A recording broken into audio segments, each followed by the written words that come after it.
What is up, everybody? This is the Sharp Angles podcast. I am your host, Raymond Summerlin, back again, back for yet another podcast. Rich, we've been doing quite a lot of these, obviously around the NFL draft. On Thursday night, we did a round one recap with Ryan, and then on Saturday, we did an entire kind of draft recap. We did it a little earlier than expected because Rich, I can't even describe the level of done you were on Saturday with the draft. And then now we're back here to talk a little bit about fantasy, talk about rookie rankings, talk about something that's, right in our wheelhouse. You're in my wheelhouse. So I'm excited to do that. I guess I should say, how kind of, as we're coming out of the draft and you're doing these rookie rankings, how excited are you to be done with this part of the NFL calendar? Like when you turn those rookie rankings in, were you like, all right, time to move on to something else. Are you done with this draft now? No, I mean, this is always a fun period, right? Like, first of all, Sure. it's like, hopium, right? Like, we want all these guys to be good. They haven't played in the NFL yet. It's exciting, right? They're new players. Sure. We don't know what they are. We've always got a bunch of, players in the NFL that, like, we kind of, been hanging on to, or it's like, some of them get eliminated this weekend and it's kind of fun. So that's always fun. That's always a fun period. The NFL draft, I think, is fun. This next period is probably like where we hit like this large lull now. Like, we're going to have like this nice influx. Like, this is where your dynasty leagues are going to be the most active, right? Everyone's gonna be doing rookie drafts this weekend, probably the next couple weeks. Everyone's gonna be coming in kind of looking at their rosters. Probably haven't logged in all off season yet. They're like, oh wow, like I've got 4 dudes that aren't even on NFL teams right now. Like, what am I doing? And then you'll see some trade activity in those leagues. Then they'll kind of die until we get like rookie OTAs, a couple signings, here and there, maybe some veterans now adding some teams that were out there. We talked on Saturday about some of like the veteran wide receivers. Like, there's still some okay players that are like they're ready to sign now that post like how these drafts has shaped up for a few teams. Guys like Tyler Boyd, Hunter Renfrow, guys that are at least names, right? Like, they can make things. Ezekiel Elliott signed today, like officially. There you go. We'll probably see Tannehill join a team eventually, right? Like, guys that at least we know are functional NFL players are going to join some rosters. And then, but yeah, it's always fun, man. I think this is a real fun period. And then we just hit this like lull. Get your vacations in coming up. Yeah, we're right into that period. For us, it's a little bit different because this would be kind of that May and June window would be the time where we'd cool it a little bit. But we have the book coming out, the 2024 Warren Sharp football preview, and that's what you and I move just full speed into doing that book. And so that's what will be occupying our time for the next month and a half. So you get to the end of it and you go, all right, yeah, we're done with the draft. We got that team needs series finished. We got all of our, evaluations done. We're feeling pretty good about where our rookie rankings sit. And then you're like, oh yeah, now the book's here. And it's just the NFL, man. They don't give up.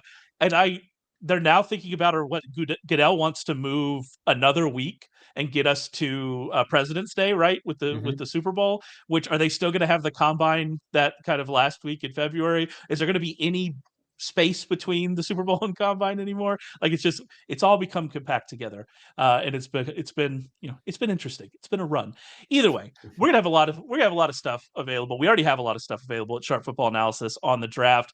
You can find draft grades from Ryan McChrystal. You can find a too early mock draft from Brendan Donahue. You can find the most valuable draft classes from Warren Sharp. There's a ton of great stuff over there about the draft. You can find, like I mentioned at the top, our recap podcast of the draft. You can find that on the podcast. You also find it on YouTube. Go to YouTube, search Warren Sharp, and you'll find that. And the other thing you'll find on the site is Rich's rookie rankings, which are part of our Sharp Football draft kit. I was excited. We got the rookie rankings in, and this is the time, like you said, this is when people really start paying attention, and people really started joining in on the draft kit. So we're excited about that, and excited for people to see what you have there. What we wanted to do today is kind of hit on a few interesting players, and then maybe talk a little bit at the end about basic, just general overall strategy as we head into rookie drafts. Because, like you said, if they haven't started already, we're heading that way as for sure. So I want to get started with Rome Odunze, and Rome Odunze is somebody we talked about a little bit after round one and that kind of round one recap podcast, but I wanted to expand on it a little bit because we looked at where he landed with the Bears. That overall probably is going to be a good situation if Caleb Williams ends up being worthy of the number one pick. But he's also walking into a situation with DJ Moore and with Keenan Allen and with Cole Kmet. And so you look at your rookie rankings, he's currently sits third, and that makes sense. I don't think you could have him anywhere else. But it also kind of feels like we're walking into a Jackson Smith and Jigba situation. And I don't know if like if I have that pick at number 3, I feel like I'm trying to trade out of there because I just don't know if Odunze's, even no matter how talented he is, could we be in a situation where 2 years from now he's still not a startable fantasy asset? And if that's the case, and that's what you use number 3 overall rookie pick on, you're feeling a little bit hard done by that. Yeah, and I mean, like I said, a lot of people used 101 on that on Jackson Smith and Jigba last year, but I do think that's as far as the comp to Jackson Smith and Jigba goes. Is this year Obviously, one? yeah. Is this year one Yeah. potential target crunch? Because here's the difference: Jackson Smith and Jigba and Rome Odunze play different positions. They are listed as wide receiver for fantasy football, but they're going to play different positions. One of the biggest problems with Jackson Smith and Jigba going back to last year was his college profile, and then what happened to be his year one role in the NFL always required him to have increased target value. Like he was always a guy that projected to be a guy that had to get a lot of targets to churn out fantasy points. That is not necessarily the case for Rome Odunze.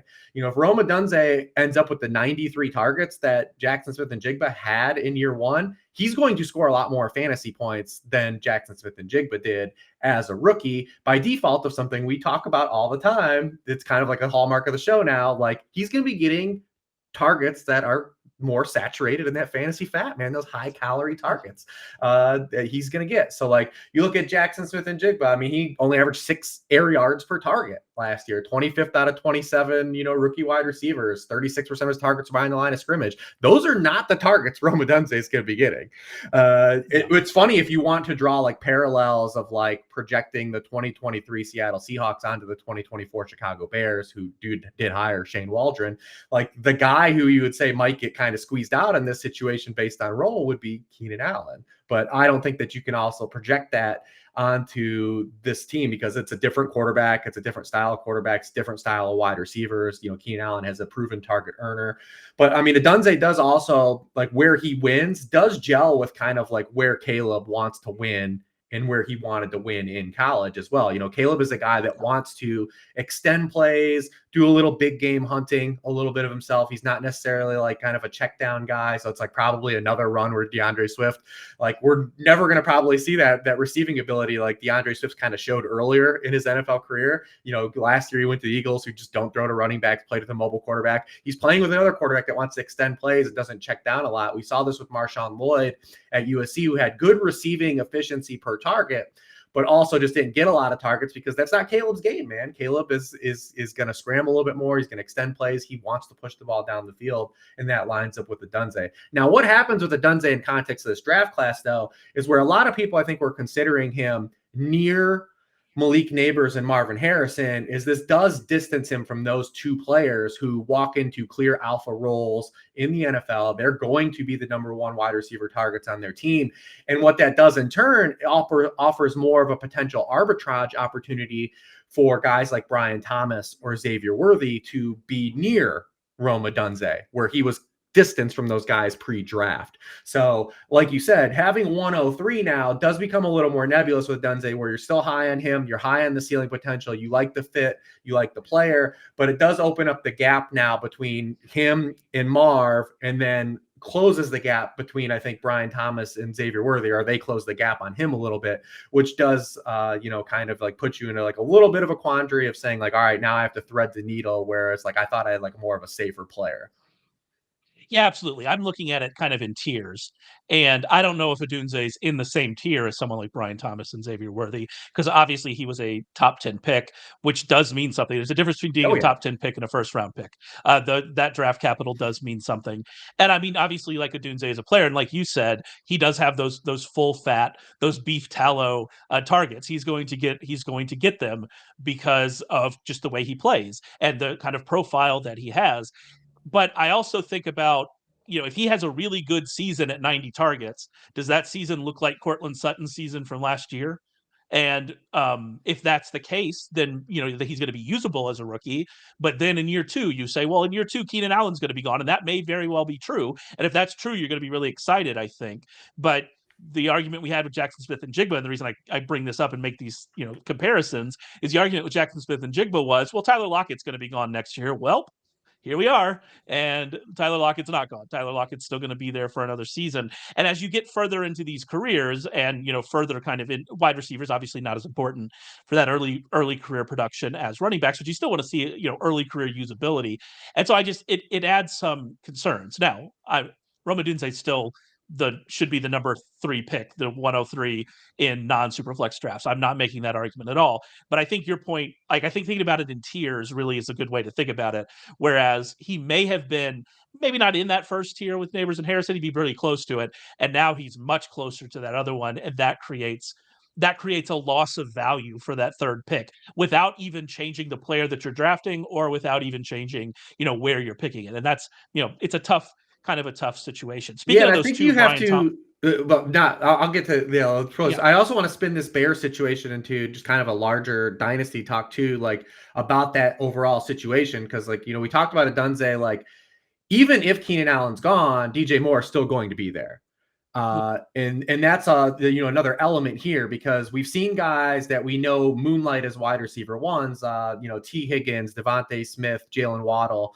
And, when I would also put these rookies into actual dynasty rankings as well for people this week too. So you could see where I slotted them in terms of overall ranks. And I think that's like the bucket he has to fit in because of DJ Moore being there, also after Keenan Allen. And then also what this does to DJ Moore, right? Like DJ Moore is a player we've consistently been high on. He's basically always cost like wide receiver 1-ish in dynasty. And he's been in and out as a wide receiver 1 in terms of cost in redraft leagues based on his career. And he's never really paid off when he's gotten there. And he's there again now. And DJ Moore last year is a guy who had 28% of team targets, had no target competition. And now what is he going to look like in this situation? Keenan Allen joins the team, and now Rome Odunze joins the team, and he's got a rookie quarterback. So now DJ Moore also has increased fragility, I think, as well, where, gamers aren't probably talking about it enough from that angle as well. I think you brought up the old saying from our mutual old friend, Mr. Rumford Johnny. Hope you're doing well, Johnny, about you'll buy the syrup. You'll buy the thing that keeps all of these together, who is Caleb Williams, right? Mm-hmm. And so if you look at this situation, you go, all right, Caleb Williams has DeAndre Swift. You mentioned DeAndre Swift didn't get thrown to a lot last year. He also wasn't as efficient last year as he had been early in his career with those throws. The types of targets he was getting almost certainly, played a role in that, but it's something to pay attention. But he does still have Swift. He's got these 3 wide receivers. He's got Cole Kmet. And so you look at all of that, you think for a rookie quarterback, the situation for him is as good as it's possibly going to get. And that's why you get excited about Caleb Williams, in Superflex. Obviously, we know where he's going to go. You get excited about him even in, redraft leagues, especially in best ball leagues, where you can have a safety net behind him if something kind of goes wrong. But I mean, everything about Caleb Williams, you have to get excited about because of all these players, but it does hurt all of those players that they're all playing together. And so it's an interesting and odd situation. I did want to move on to Brian Thomas and Xavier Worthy. You have them 4 and 5. There's obviously no big difference between them. I'm not asking you to split hairs between them, but you did put Brian Thomas ahead of Xavier Worthy, which I think is interesting because I think I'd have them flipped. What kind of was the deciding factor for you? And again, we're talking about 4 and 5. It is, but it is an interesting kind of discussion about what puts Brian Thomas a little bit ahead of Worthy for you. Yeah, I think it's just archetype of wide receiver, right? Like if Brian Thomas hits his apex outcome, it's just going to be, no pun intended, it's just going to be worth more than Xavier Worthy's. Like, so that's all it is, right? Like I had these guys pre-draft in the same tier. Again, like you said, they are very close. They were close for me coming in, and it's just like that's just like the splitting of the hairs. It's just what archetype of receiver Brian Thomas is, and what that can mean for fantasy football versus Xavier Worthy, who does still like we're excited about this. I think Xavier Worthy had the most optimal outcome he could have had, like in the NFL draft, but we're still going to have to do a little bit of kind of like wondering, like, is there going to be development for him? Like this is, for us being the fastest wide receiver in this class, he was not good on any downfield targets in college. Now he's going to be playing Patrick Mahomes. We'll see how that turns around. But like, he was a guy that was like kind of spoon-fed targets, and year one has a lot of overlap to where right now Rashee Rice, pending what kind of games he's going to miss, and Travis Kelce win in this offense, right? Like those are the two guys that command those types of targets in this offense, and both were huge target earners last year. And then he's going to have Hollywood Brown now in contention for like these targets that are 10 yards plus downfield, which he already wasn't good on in college. So like, that's just it, splitting the hairs. But I do think this was as good of an outcome for Xavier Worthy. And if you did take him 104, I do think that from a 2024 perspective, if you're just looking at it like that, like, hey, I need points in 2024, like Xavier Worthy would probably be like your better bet between the two. But yeah, just big picture dynasty, it was just like, I use the archetype of the receiver to define like the difference. Lewis, you got a smile out of me. Worthy Sky Moore Spider-Man meme. Yeah, I mean, maybe. But he could also be Rashee Rice if we're looking at this situation where we don't know what Rice's long-term suspension situation is. And like you said, Rich, if I'm in a just redraft league, I'm more interested in Worthy than Thomas, because Thomas, I mean, has a lot of competition for targets right now with Christian Kirk, with Gabe Davis, with Evan Ingram, with Say Jones, whatever, for whatever that's worth. But I mean, I think the situation, just where he's landing and how we feel about the offense in Kansas City for Worthy, that's great. And you mentioned ideal situation. I think you're probably right. The one other one would be in Miami with one of Tyreek Hill or Jalen Waddle not there. Can you imagine him in that offense? Yeah, I mean, Mike McDaniel probably would have loved to add him if they had that kind of capital to invest. I mean, you gotta love Mike McDaniel, man. I mean, yeah, you see him fit, like, dude, like he's like the person like when you used to get like the Madden franchise with your friends, and like, I'm sorting by one attribute. I just want the fastest humans. Can I just have I want to put just all the fastest humans on the football field. That's like all his goal is, and you gotta respect it, man. Yeah, I was mentioning to you, I play a game on my phone called Retro Bowl, which is like Tecmo Bowl, except you get to like add players over time. And literally the only thing I scout, there's one thing I scout on that game, and it is speed. That is it. I see what their speed is, and then I make all my decisions based on that. And I really appreciate that I share that with one of the better coaches in the NFL. I want to get on to talk about Brock Bowers, who you have number 6 overall. I want to say, from just like a process perspective, I always have a hard time taking a tight end that high. I don't value tight ends. If you're not in a tight end premium league, then it's hard for me to value tight ends in a way that I get that excited about it. Because even from like a ceiling outcome, if they turn into Travis Kelce, then you definitely have a difference maker. But if they turn into kind of like that TE5, TE5 every year, what are they doing for me? And so I really have a hard time drafting tight ends that high. And then I look at Brock Bowers and where he ended up with the Raiders. And obviously things are going to change long term, but you don't like the quarterback situation with the Raiders from the short term. You don't like that he has 2 target earners at wide receiver in Devontae Adams and Jacoby Myers. You don't like that they just spent a draft pick on a tight end last year, who obviously didn't make a lot of noise as a rookie, but rookie tight ends generally don't. And so, the fact that 2 of them did last year shouldn't take away the fact that most of the time it takes some tight ends some time to get used to the NFL. And I look at all that stuff, and it's really hard for me to get invested in Brock Bowers, knowing that he does have the skill set to be an elite fantasy tight end. All of it just kind of makes me a little bit wary of him. And I don't know. I think I'd probably take some quarterbacks ahead of him where you have them at number 6. So what ended up with you there?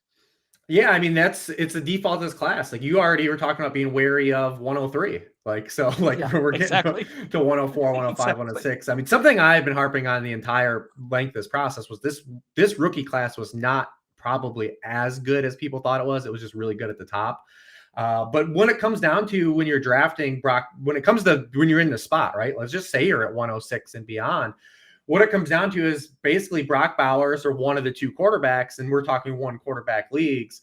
So like, you could talk to, maybe this is where gamers start to say, I need a running back. Are you going to start considering James Brooks? But when it comes down to, are you going to take one of these like wide receiver 2 profile guys that go from this point or beyond versus like literally arguably one of the most prescient tight ends we've had in the past 20 years of football? And that's where the gap is. It's like, it's hard to move Bowers down below those guys, right? From like a football stance, like, because if Brock Bowers does hit that ceiling and he has a tight end 1 through 3 season, that could be worth more than just like the best Ladd McConkey season, the best Ricky Pearsall season, the best Xavier Legette season, like, right? Like, so like, that's what it is. So like, and I think when you look at it too, like we do tend to overvalue initial landing spot a little bit. And actually when I took like a 10,000 foot view with like days removed, I don't think the landing spot's as bad for Brock Bowers. Like, you're definitely not like enthralled by it. Like, he's not going to play with like an awesome quarterback or anything, but like, this is a regime that didn't draft Michael Mayer. Michael Mayer did nothing as a rookie. Michael Mayer's not going to roadblock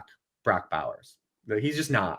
And do you remember at this time last year when we said Austin Hooper's not going to roadblock Michael Mayer? Anyway, continue. No, I mean, but listen, Michael Mayer was like a guy that came in a lot of questions like last year. Yeah, absolutely. Like no, you're right. You're right. Yeah. We're talking about a guy that he's the only 2-time Mackey winner ever.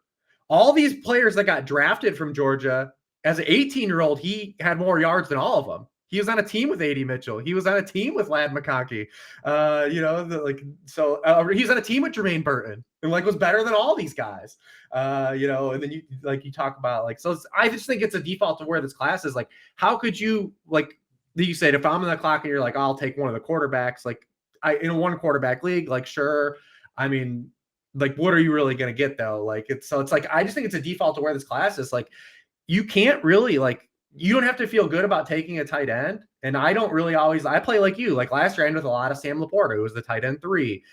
You think about like Travis Kelce, who was like the apex of all like tight ends that people go to in that draft class. Travis Kelce was the tight end 4. Like, you get that. I've always found more value playing the position that way too, but I also have to rank these guys in a linear order. And from an aspect of that, like I can't encourage gamers to take Ladd McConkey over Brock Bowers, right? I can't, because the best version from a ceiling standpoint, Brock Bowers and his best outcome for fantasy football is probably going to just matter more than those guys and their best outcomes, right? Like, so like, yeah, as if I have 106, I also want to move down. It's something I've talked about before we even got to this point. Like if I had 106 plus, I've been wanting to trade those picks for future first. I said before even the draft, before we got landing spots, and now it's gonna be harder to do this, that if I had 106 or beyond, I would take any future first for it easy. Like I've already done that. I've already moved it and I would have been out. And it's gonna be harder to do that now post draft with some of these landing spots and some uneasiness. But like, yeah, I would love to move down if I have these spots as well. But that's the rationale why he's there. Like that's as clearly as I can lay it out. Yeah. Absolutely. And I obviously I'm looking for talking points for us to discuss. Because when you look at the linear rankings, you're right. I probably would take Caleb Williams and Jaden Daniels ahead of him. That probably where I would let's just say like you have 106, 107, and like you have Lamar Jackson already, or like then like, you're taking Brock Bowers because you're not taking like you said, you're not taking Keon Coleman ahead of him. You're not taking McConkey or Legette. If you're super running back needy, and we want to talk about Jonathan Brooks here in a second. If you're super running back needy, maybe you take Jonathan Brooks there. He's probably the most interesting guy that from a conversation stance we could talk about like in this first round area. Yeah, absolutely. And I want to talk about him, but I think we were going to talk about strategy a little later, but I do think I want to get to your kind of strategy viewpoint of this. And like you said, the most ideal situation here is to move down. That's not always possible. But I think your point of, well, I think the Broncos figured that out when they drafted Bo Nix, right? It's not always possible to move down. But I think your overall kind of point that you made in the article about how we don't this second round and on group of wide receivers, and there's a ton of them. There were so many wide receivers drafted. It's really going to be really hard to identify a specific wide receiver in that group that is going to hit. Maybe you're convinced that that Adonai Mitchell is going to hit. Maybe you're convinced that that Jalen Polk is going to hit, right? But the reality is that hitting on those guys is going to be hard. And so the point you made, and the one that I agree with, is if you can move down from like 106, from 108, and get multiple second round picks, or as like you said, a second round pick and then a pick next year, that to me is so ideal because I can make cases for all of these guys. I can't say, okay, I can't give a Marvin Harrison treatment and say that this guy is definitely going to be it. And so you just want as many swings as possible, and hopefully, one of them goes over the fence. Yeah, 100%. Like you said, you're trying to thread the needle, and we have overconfidence in NFL players, right? like that have multiple year samples that don't hit. And we've got players that have never played in the NFL. They're going in completely new situations. There's just a lot of fluidity. And then also, like, we've got a lot of guys, and you can go back to pre-draft and, read about this. Like, we had a lot of guys that had very just similar profiles, like very similar production profiles and from an archetype stance. Like, they're very similar, and they all kind of it's not like any of these guys landed in like spots that were like, you're just like, yes, this is like automatic. There are guys that land in spots where we can make, like, if we're splitting hairs and you're forced, like, you can't trade this pick. You have 109 and just nobody is helping you. You can't get out. And you're like, well, I have to make a pick. That's going to happen to gamers as well. But I do want to, like you said, like, I want to have multiple bites at the apple. Like, there's a lot of guys that are very similar. And instead of just starting to say like, hey, I'd have all the answers, which I never do, I want to say, like, leave me two or three of these guys and just let me throw them at the wall. And hopefully I'm the guy that luck boxes into the gamer that luck boxes into the breakout or the more productive player. So that's how I want to particularly play this wide receiver class. I have been constant, like, when nothing has changed post-draft, I think a lot of people have gotten their post-draft now, that after those big three wide receivers, like, this wide receiver class was largely nebulous and not like intoxicating. And I think that's where a lot of people have come now, 3 days removed from the draft.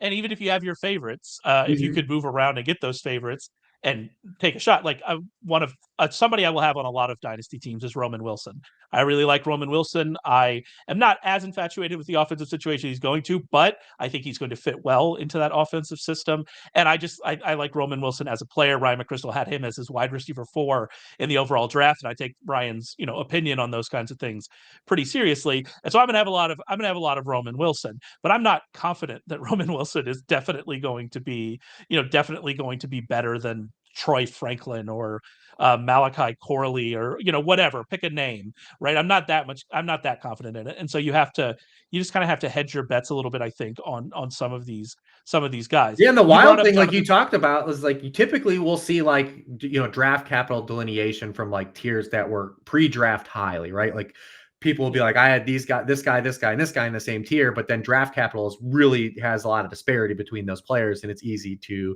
kind of then sort those guys out. I mean, we had 10 all those wide receivers go 14 picks away from each other. Brian Thomas, Worthy, Keon Coleman, Pearsall, Ladd McConkey, Xavier Legette, like all those guys, Jalen Polk, they all went in one bucket where, like, they didn't get any delineation in terms of capital.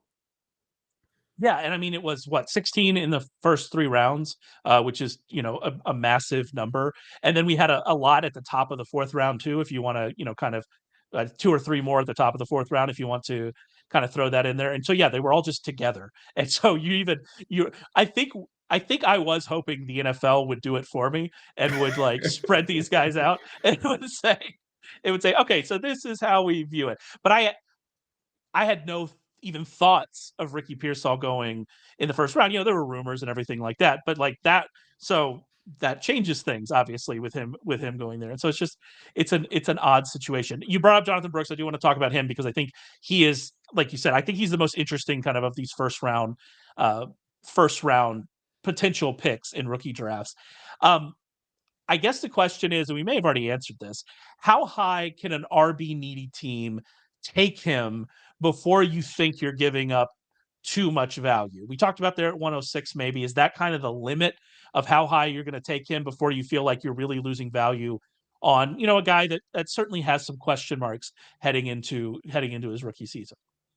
I think the way it lays out, right, like from just like where we're going to see like typical ADP value shake out, that's probably the line. But I will say this about Jonathan Brooks, like, there's no doubt we can come back to this draft class 3 years from now and look back at the way this ADP went and say, like, he probably was the 3rd best player in the rookie class, right? Like, that exists in a range of outcomes for Jonathan Brooks. Now, he came with lower end draft capital for the RB1. He's coming off the injury. So, like, we have to price in like the floor as well. It's not like he was a 1st round pick, right? Like, we can't just assume that. But I do think he does have in his range of outcomes to say, like, oh, he was a better rookie pick than Brock Bowers. He was a better rookie pick than Brian Thomas. He was a better rookie pick than Xavier Worthy or any of that gaggle of wide receivers we just kind of highlighted. That absolutely exists in the range of outcomes. Like, this is definitely a guy, a running back that has a 3-down profile. He's going to a head coach that literally has told us he's going to run the football more than we want him to. Like he's openly said, I'm going to run the football more than we want to. We saw last year the kind of workload he gave to a guy like Rachaad White, who wasn't even good with the opportunities he had last year, right? Like that wasn't a good running team. But like, do we see Miles Sanders get released or moved on at this point? Like, do we see Chuba Hubbard come back? Like all these things exist. So like, you've got to kind of price all that in as well. So like, he becomes a player that like, you kind of pick your spots with. But I absolutely think when we come back to like removed years from this class, like there's an opportunity like for him to be one of the better rookie picks in this first round, because here's the beauty of dynasty, right? When you talk about him in the context of the class, and this is why I like dynasty football so much more versus redraft. What is the value of one potential top 6 running back scoring season versus like a handful of RB or wide receiver 2 seasons, right? Like that's the fun part about dynasty, because historically, like just from a positional leverage stance or impacting the outcome of a fantasy team, one running back one season is worth more than any wide receiver 2 seasons, let alone 5 or 6 of them.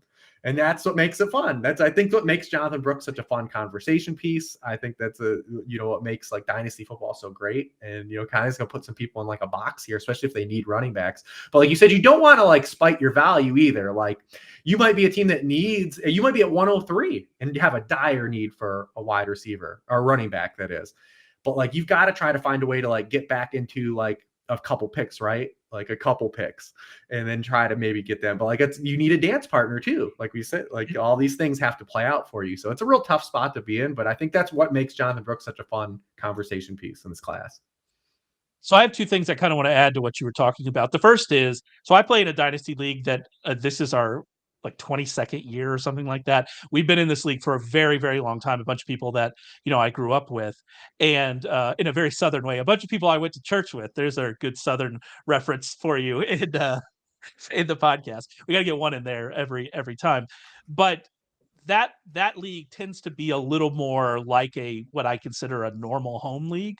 And in that league, running backs tend to get pushed up because that's kind of, you still have this view of, running backs being important. And so I do wonder if Jonathan Brooks, if the drafts we see happening over the next like couple weeks are not as indicative of what rookie drafts that are held later will be, and people that maybe aren't as serious about the dynasty format. And so that's something to consider for sure about kind of where Brooks ends up. The second thing I want to talk about, how important is our RB6 season versus a bunch of wide receiver 2 seasons? I actually think, and you mentioned earlier that we overvalue landing spot. I actually take the opposite approach to this, and this is just my dynasty strategy. This is the way I approach dynasty.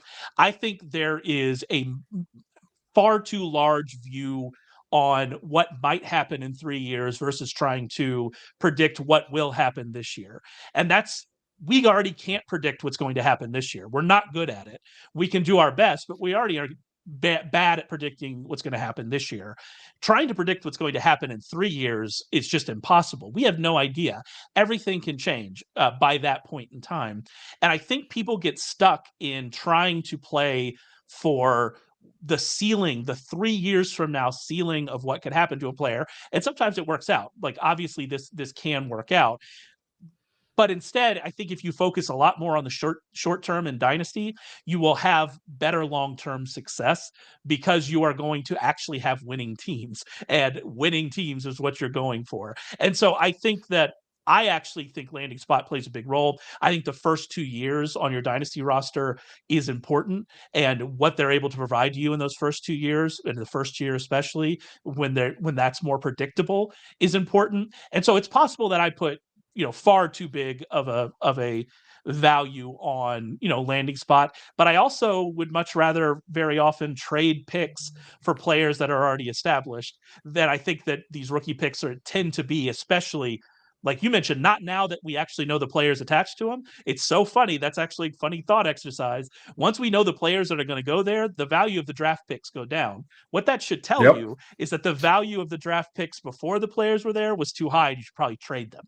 And that's kind of the situation. That's how I approach dynasty. And so I do think these landing spots matter, but I also think, there's lots of ways to approach this. I was going to say there's lots of ways to skin a cat, but that's such a terrible saying. Like, why do we say that? It's so violent. Yeah. Who knows? First of all, how do you know that there are more than one way to skin a cat? Are you skinning cats? Like, that's That's psychopath behavior. I don't like. I'm very confused. But anyway, that's kind of Yeah. my approach to dynasty in the way that I do it. Yeah, yeah, there's nothing wrong with that either. Like you said, playing the long game, and there's a case where we could say like we could be looking up in week 10 of this 2024 season, and Jonathan Brooks is actually like a RB1 in fantasy, right? Like Yeah. there's that. It's just in the range of outcomes too. That's what I think. Like I said, like he has just a lot of avenues to like steer a different conversation, steer a lot of trains of thought for this. But like, yeah, like you said, that area of the draft, like I said, if you can get established players, by all means, that's what you should be focused on doing with those picks, and you should have been before the draft. There you go. Before the draft. So remember this for next year. Or remember this for in the season if you have a good team and you're like, I really don't want to get rid of this 2025 first round pick. Well, if your team is good and it's going to be the 10th pick in your in your rookie draft, think about what the 10th pick is today and then go, am I really that bothered by this? Just something, something to keep in mind. I do want to finish up the players here with Troy Franklin, who, obviously had a massive draft day fall. I should say draft weekend fall, because he fell all the way into Saturday. You had him fifth among receivers in your pre-draft rankings. He's now down to wide receiver 14, number 23 overall. I assume most of that has to do with draft capital, but are you also kind of worried about where he ended up as well? No, yeah, it's just all from an objective stance. We have to price this in, like just the hit rate of players that go where Troy Franklin fell to, and the probability of him now succeeding in the NFL. I think you can definitely make a pro case. Obviously, you have the shower narrative that old Adam Levitan, him and getting paired with Bo Nix. Like you can just paint that as a picture, or like say like even on the depth chart of the Broncos, like there's not like a lot hugely in his way. But you just have to now look at a guy that, went in the fourth round of the NFL draft, and he went the first pick in the fourth round, but still, looking at this kind of study that I've done, only 60% of all round 4 players get second contracts in the NFL. Well, guess what? At wide receiver, that plummets. Only 36% of all round 4 wide receivers in the study I did, got second contracts in the NFL. Over that span, 52 round 4 wide receivers. 19 of them got second contracts. Guess how many of those 19 got a second contract with a team that drafted them? Ooh, that's an interesting 7. Nope, 2. Do you want to know who they were? 2. Justin Hardy and Demarcus Robinson were the only 2. We just saw Gabe Davis in that boat leave in free agency.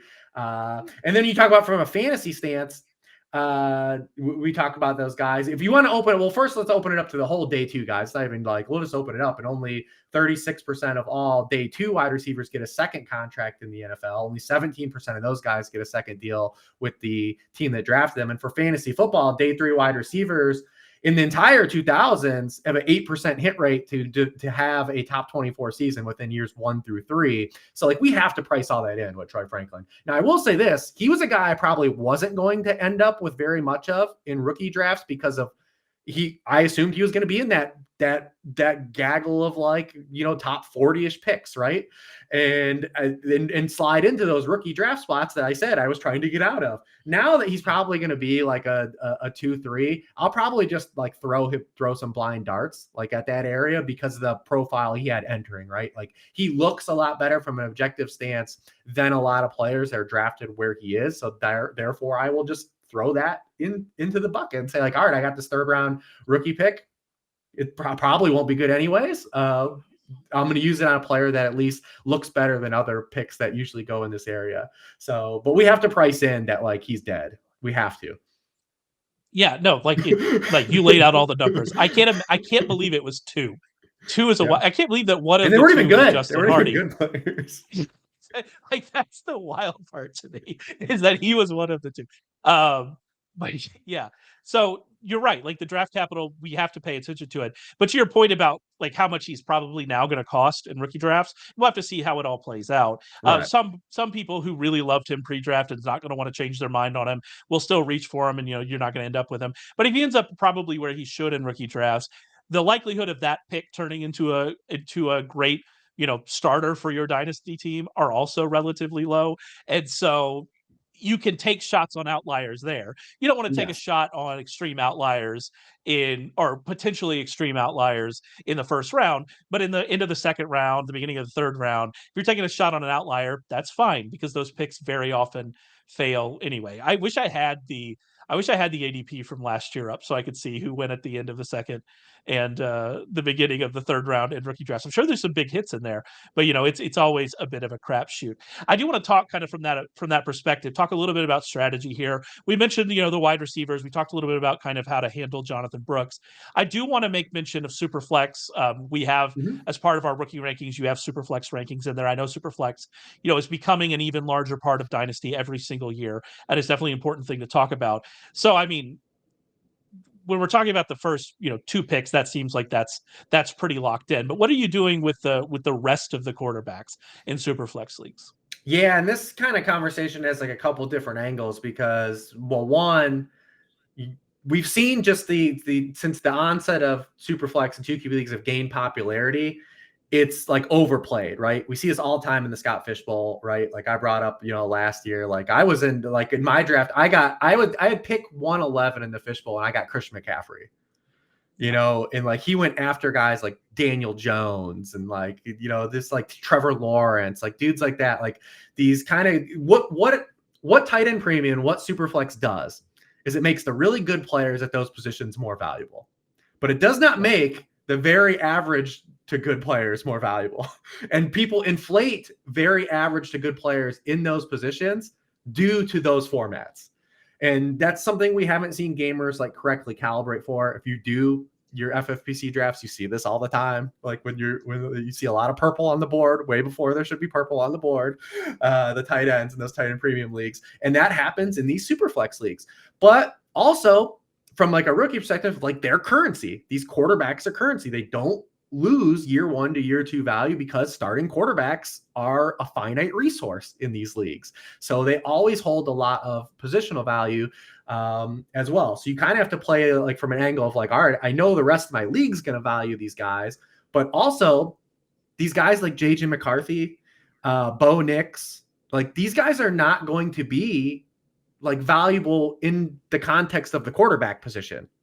Like these guys, like for JJ McCarthy and Bo Nix and Michael Penix to get there, and I should Drake May too. I would include Drake May in this too. For like these guys to be like to compete with the Josh Allens, the Jalen Hurts, like it's gonna be relatively thin for those guys. Like they give you a little bit of rushing, but like those guys don't give you enough rushing. Plus they're gonna have to throw almost 40 passing touchdowns a year to compete with being the QB1 overall. So like they can't even punch above like the tier, like probably their apex tier is getting to that Trevor Lawrence, Joe Burrow-ish tier, which I believe in the context of Superflex is the most overvalued tier. And it's the most overvalued tier too also when you get to redraft leagues as well. Because those guys just have to run so hot to compete with the guys that give you the rushing ability. Like they have to throw 40 passing touchdowns. They have to flirt with throwing 40 passing touchdowns. And that's just a very like thin outcome. And that's why those guys are able to be arbitraged. So like when you're building your QB platoons in these 2 quarterback leagues or like your QB soup, right, is what I call it. Like you're able to run down the Burrows and the Lawrences more years than not. You just are, because like they're arbitrageable. They're arbitrageable fantasy resources. They're overvalued by your gamers. So like I have the guys like McCarthy and Drake May lower than you're going to see them go in Superflex. But I also want to inherently let gamers know you have to play the currency angle, right? Like if you're on the clock at 106 in your Superflex league, you have to hunt for those teams that need quarterbacks and offer that pick to those teams. You have to say like, dude, you need Drake May. You need JJ McCarthy. Like you have to take a shot on Bo Nix. Like you have to approach that angle as well too. So like that's what's fun kind of about the Superflex leagues and that context of the tier is like the currency. But like I don't think those guys are worth those picks though, because in the context of quarterback position, I don't really see those guys being able to separate and get to that elite tier like a Jaden Daniels or even a Caleb Williams has. So that's what's kind of fun about it. Yeah, and I agree with your kind of that group of quarterbacks that you're talking about. And I have a dynasty team with Justin Herbert that I'm not feeling. Justin Herbert and Brock Purdy are my quarterbacks in the league. I'm not feeling great about my quarterback position right now. That tier it's far flatter all the way out to like QB 20 and QB 21 than we probably like to think it is. And so that's the point, is that you don't have to spend if you're spending that pick on Josh Allen, Jalen Hurts, fair enough, right? Like we're getting a big enough bump.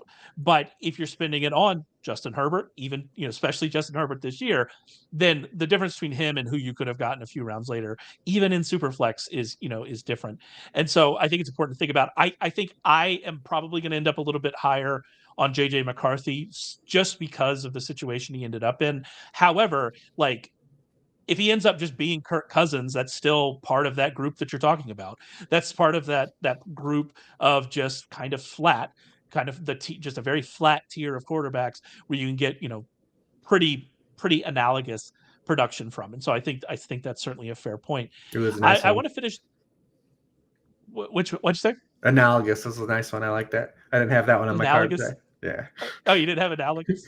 I don't even think that's a big word. It is an odd word. I'll give you. You just don't hear it. It's word. not one you get a lot. Yeah, it's not one you get a lot. That's right. Thank you, my broken brain for pulling that one out of somewhere.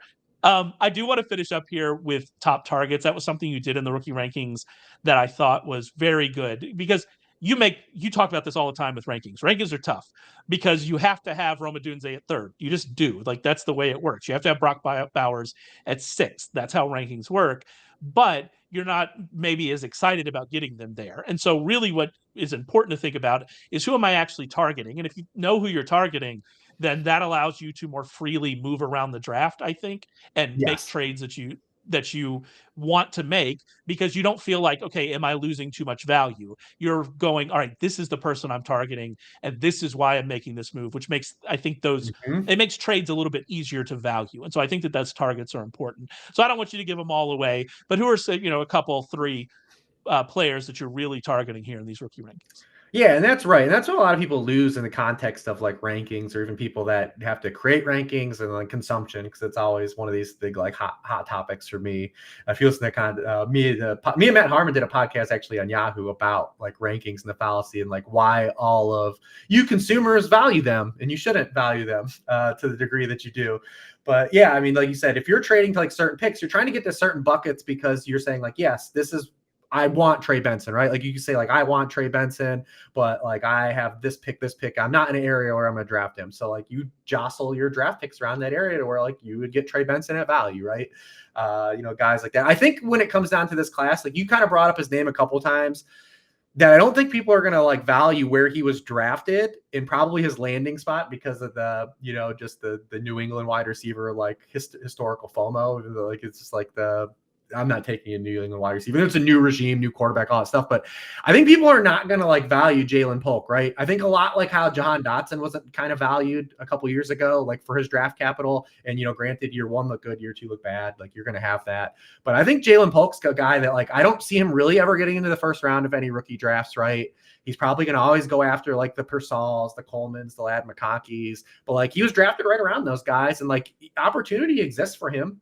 Like, right? Like, and he's the type of guy that can work with a guy like Drake May. If you go back to like what Josh Downs did 2 years ago with Drake May, it's not just Drake May like can only throw bombs. Like we saw a guy, like I said, Josh Downs had an absolutely immaculate production profile his last year at North Carolina as well. So Jalen Polk's probably a guy I'm going to end up with probably more than the field just by default of where he went in the NFL draft, like where he's going to be from an objective bet, right?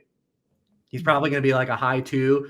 And I just feel like he's going to be a relatively kind of like layup pick there at that point. So he's a guy I'll probably draft a lot. We brought up kind of Troy Franklin, just where he's just going to look a lot better in terms of like objective picks that go where he goes. And then like that's where like late 2, round 3, 4 is like where you start throwing these running back darts. Guys like Ray Davis could run into an opportunity in Buffalo. Like we already seen how they used James Cook, right? Last year, like James Cook got no money touches, right? So like, What if Ray Davis gets some of those? What if James Cook gets hurt? Then he's immediately the RB1 in an offense with Josh Allen. Like, and then granted, Josh Allen's still going to siphon some, touchdowns from that, but like that becomes an opportunity.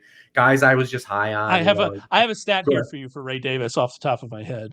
So last year in Buffalo, Leonard Fournette, Damian Harris, and there was another Leonard Fournette. They combined for 20 goal-to-go carries. James Cook had 12. Yeah. That they have made it clear what they're trying to do with that kind of secondary running back. And if that ends up being Ray Davis, who is older, and his profile isn't like spectacular, but if that ends up being like what his role is, then I think you're going to be relatively excited about where you end up with him in rookie drafts.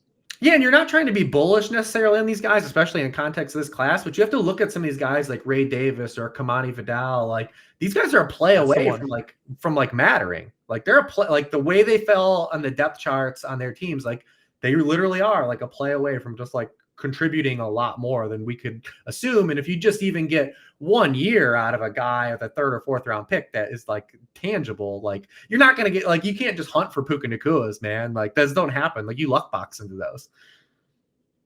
Yeah, I mean, that when I was talking about later round picks, I was trying to remember where Puka went. Did he go in the 4th? He went in the 4th, largely undrafted in a lot of leagues. Yeah. But yeah, I mean, I'm going to still throw my darts on guys I like Malik Washington's a guy, like I'm just going to throw a dart in the 4th round on him, just because, the Mike McDaniel factor, I was high on him. But yeah. A little hope the Miami situation works. And that's when I think you talk about the tight ends, right? Like the tight ends down in that area too. Like that's when you start to throw your like you said, if you're not taking Bowers there, the rest of this draft class, especially at tight end, like there's no reason to really spend capital. Like that's when you take like your Ben Sinats or Theo Johnsons if Darren Waller retires, and Eric All and those guys. Yeah, Sanat is definitely on my list, kind of in that range. And when I think about the players I am interested in drafting at cost, it goes back to your point that a lot of them are in that kind of probably late 2nd, 3rd round range, which is, it's odd for me. I generally don't value those picks too much, but because of the depth of this draft and because of how, again, flat, if we're going to keep using that kind of term, this whole situation tends to be, is I actually like Roman Wilson. I mentioned him before. Devontae Walker. I definitely like where he landed, even if you don't like the draft capital. Ben Sanat, Kamani Vidal. I think that's definitely a target for me because, like you said, he's behind Gus Edwards and J.K. Dobbins. How has that worked out for the Ravens over the last, 4 years or so? Yeah, how many bad Ravens running backs have we had to put in a DFS lineup or something? Guys like Devontae Freeman and, remember Le'Veon 17, number 17 Le'Veon? I do. What a time to be alive. Tyson Campbell. That was a fun. Tyson Williams. Tyson Williams. Yeah. Had that good week 1 and then just died, was just gone. Yeah, that was what a time to be alive. So yeah, so like guys like that, I'm getting I don't know about excited about, and not even a season. Like those guys, even if you get like a week where you could play those guys, like it matters. Like if you get like a week where you're like, hey, Gus Edwards got hurt, J.K. Dobbins obviously is not getting any touches. Like Kamani Vidal's just going to have 1 week where I can start him because he's going to get 14 touches, right? And that matters though. I like that J.K. Dobbins is obviously not getting any touches. I'm sorry. There's a multiverse where J.K. Dobbins was absolutely the best running back in that class. Like there's a universe out there that exists where J.K. Dobbins was just incredible and has had an incredible career to this point. It's so sad what happened. He was so good as a prospect. And he was good whenever he got touches. He's been good every time he's touched the ball in the NFL. And here we are. Pour some out. But maybe the other Harbaugh is going to save him. That's it for us. I'll donate my attendance to him. I don't know if they're going to help him. I'm not using him. Yeah, I'm not using him. He can certainly have them. He can have whichever of my tendencies he's interested in. I did walk down the stairs yesterday and feel a slight pain in my knee. And I go, if I tear something walking downstairs as I now approach 40, I'm going to be so mad.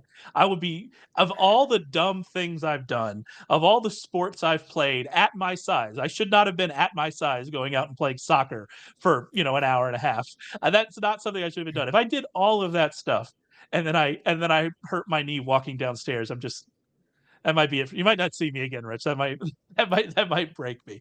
But that's it for us. We're done with the rookie rankings. We're done with draft weekend. I'm probably going to go take a nap. I won't lie to you, which you should do is you should go and check out Rich's rookie rankings and dynasty rankings as part of the Sharp Football Draft Kit. You get $5 off using promo code SAVE5 to do that. We also have Todd's confidence rankings and best ball. Those are going to be, fully updated pretty soon here. On the analysis side of the site, we have Ryan's McChrystal's draft grades, Brendan Donahue's too early 2025 mock draft, Warren Sharp's most valuable draft classes, a ton of stuff over at sharpfootballanalysis.com. Check that out. Make sure you go and read everything you would want to know about the draft. We'll be back soon. I don't know when that is yet, but we'll definitely be back soon to talk to you as we head into these more fallow months. So make sure you subscribe, and we'll talk to you real soon.